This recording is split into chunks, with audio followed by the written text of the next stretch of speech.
Yo, what's going on, guys? It's me, That One Weeb, here back with part 3 for What If Subaru was a Shadow Dragon Slayer. As I promised in the last part 3 will be coming out within the week. It's Friday, so I'm going to get this uploaded as well. Should be having my Dragon Ball video coming out later as well. Please go check it, or just click it, or watch a little bit of it. Just give me a little bit of that McLovin, you know what I'm saying? Come on. Anyway. Today, in part 3, we ended off last time on a cliffhanger, that being yesterday, with Ram and Subaru now confronting each other. Subaru not nearly being as down from the poison as Ram had thought, and Subaru easily being able to sense and smell and see Ram in the dark. We begin our story here today. Ram? What are you doing here? Did you feel sick too? Yeah, I'm feeling kind of strange, to be honest, Subaru would say, coughing a little. How are you not dead? I put enough poison in there to kill an elephant, she'd be thinking. And at this point, Ram would reveal her mace, planning to finish off the weakened Subaru. Subaru would immediately realize what's coming, as he'd use his shadow manipulation to duck out of the way, disappearing under the mace's blow. Damn it. I'm way too slow right now, Subaru would be thinking. How is this even possible? Why is Ram attacking me? What's going on? Subaru would fall out of shadow mode as he slumps against the wall, feeling the poison beginning to continue to take its effect. Ram would then throw another slice as Subaru ducks out of the way just in time, slamming into the column. The stone column breaking would cause the ceiling to collapse above it. And so stone, dust, and rubble and debris would begin falling from above. It's here that Ram realizes that Subaru will not be an easy target to kill, as she decides to get into close combat and try and finish this quickly. Ram would run in, now swinging her mace, as it wraps its chain around Subaru. Subaru would weakly lift his arm using all of the magic power he can muster, as he then says, "Shadow Dragon King, penance!" Huh? What? Ram be thinking. Ram be looking around now on the floor, as she realizes she can't feel her body. What the? Where am I? Ram would be looking up and around, since her entire head had been sent flying, crashing from ceiling to floor, all the way to the other end of the hallway. Subaru would slump over, as he had used one of his most powerful spells, Penance, a Shadow Dragon King ability. Subaru would fall to the ground, as we now see a small flashback from just a few seconds ago. Subaru would have used Penance, as a small orb would appear in his hand, dropping to the ground like a snowflake, slowly falling as Ram was approaching quickly. Immediately, as it touches the ground, a chilling scream would be sucked through the air, as all of the air around began to be sucked into the ball as it grows larger and larger. Ram would be already there, and it's too late, as Penance would take effect, blasting into Ram with the might of a black hole. This would completely destroy Ram's body. Everything besides her cranial would be sucked into this compression of mass, as the chilling screams of the mansion would begin to wake people up. However, something had happened which would seal Subaru's fate. When he had used this attack, Subaru had damaged and broken a hole into the Great Library. As Subaru's life would flash before his eyes, Beatrice would awaken. Beatrice, seeing the destruction to her library, would end Subaru's life. Subaru would have no idea what was happening. In this emotional state of distress for having to kill Ram, realizing that there was someone else here and that they were strong, and not having ever met Beatrice before, Subaru would be killed. A wind spell now destroying his body to pieces, as both Ram and Subaru would die. Subaru getting blasted out the window behind as his body is cut up, blood spurting out of him, as he falls crashing into the garden below. Subaru would try to reach out to try and consume some shadow. Any shadows, something, I just need a little mana. I can get away, and then... It's as Subaru's hand is reaching out, suddenly, a chilling black hand would entangle it. What? Subaru would see it. Shadows would begin surrounding him, as he realizes that there's something here. Something is right by me. My chest, it's burning. What is this? What is? The shadowy hand would grip Subaru's heart, begin squeezing it, as Subaru would lay eyes on her for the very first time. The Queen of Shadows, Satella, the Witch of Envy. Subaru, seeing this, would feel all of his senses going off on danger mode. Danger, danger, danger. Escape, escape. Subaru would be shaking, having now felt mortal fear for the second time. The first time being when he had first laid eyes upon Skiadrum. Who are you? He'd suddenly begin hearing in his mind, I love you, I love you, I love you, I love you. Over and over and over again, as shadows begin to wrap around Subaru, as Return by Death begin to activate. No, no, Subaru would say, I won't be beaten by the dark. Subaru begins sucking in as he begins consuming the shadows from her authority. Subaru would be slurping the arms down like noodles, getting larger and larger. Oh my god, these shadows taste so disgusting. Oh! Subaru would continue eating, as Satella would be providing a limitless amount of shadows. Subaru would get wider and wider as his stomach begins filling up, his magical power going into higher and higher states. No, I can't. Subaru's gates would begin to overflow, as Subaru would burst, bursting into thousands of pieces, exploding from how much mana he was consuming, and thus, Return by Death would activate, for the very first time. Suddenly, Subaru would open his eyes as he sits up in bed, feeling a cold sweat. What was that? Was that a... Subaru looking down his hands. Was that a dream? Subaru would hold his neck in his hands, remembering the chilling feeling of all of those shadowy hands surrounding him, as he remembered what happened to him. Oh god. Sister, I think our guest is awake. Yes, sister, and he seems to be insane. That or a masochist since he's choking himself. Suddenly, Subaru's eyes would turn upwards, as he sees them again. The red and blue-haired girls, Ram and Rem. Ram, you bastard.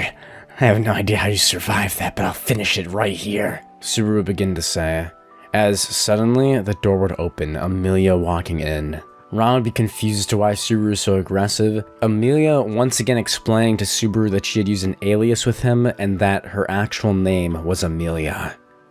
Subaru wouldn't say anything aloud, as he's slowly beginning to realize what's going on. Did I go back in time somehow? What?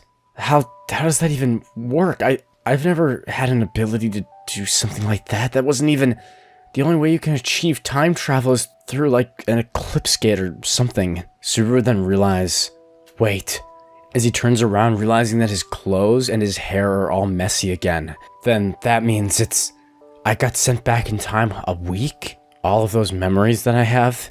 They're all gone? They don't remember me, Subaru would be thinking.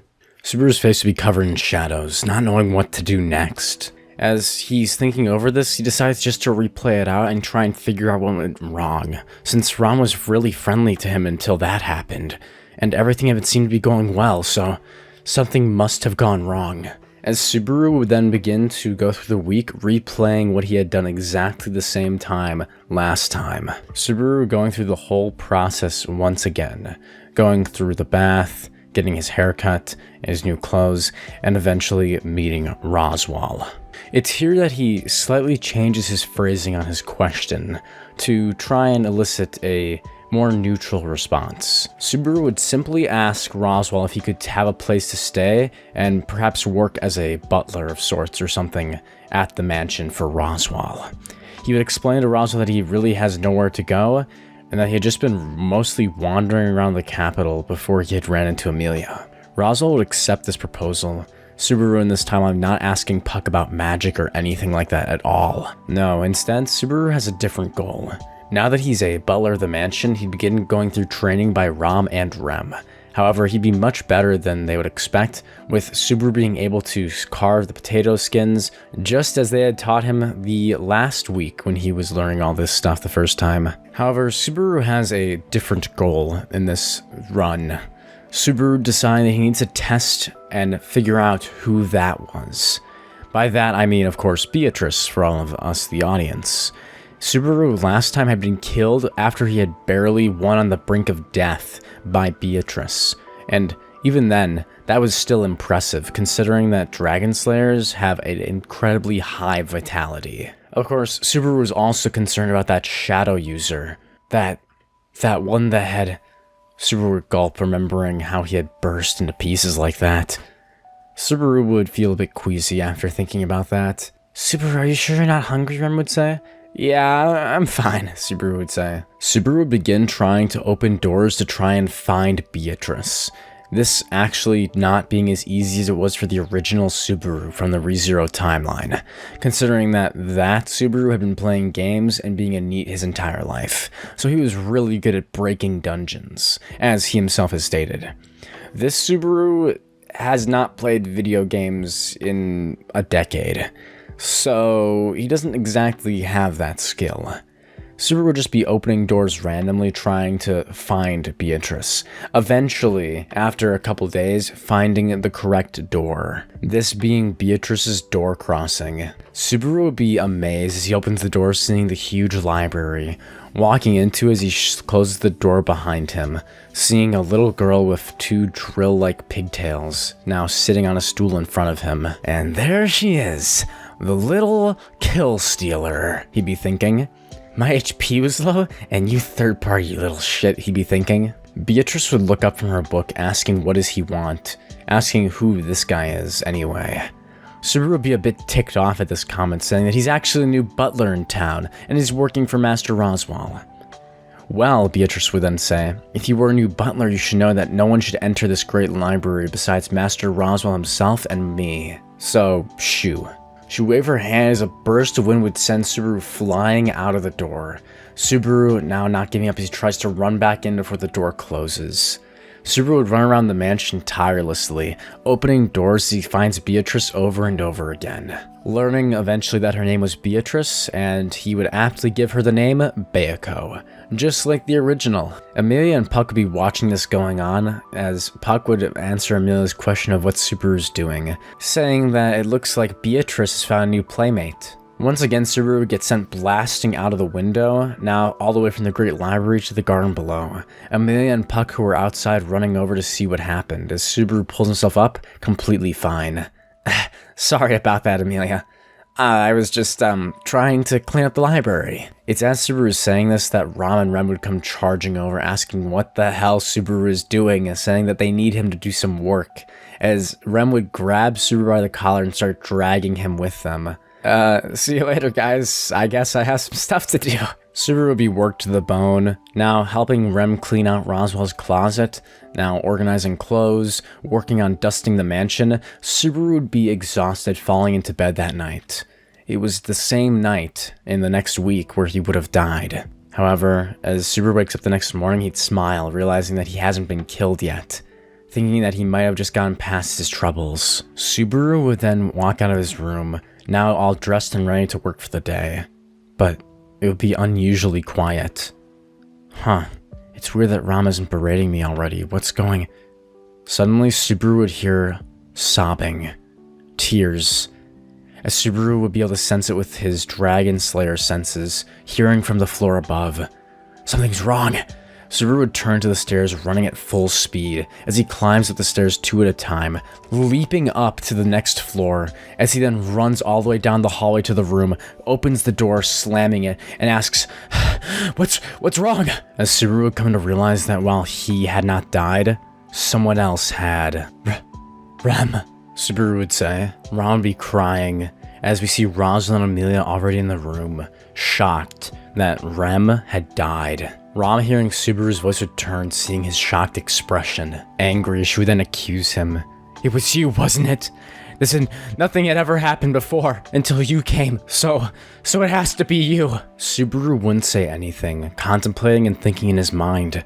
What went wrong? It wasn't... Ram didn't kill her sister, right?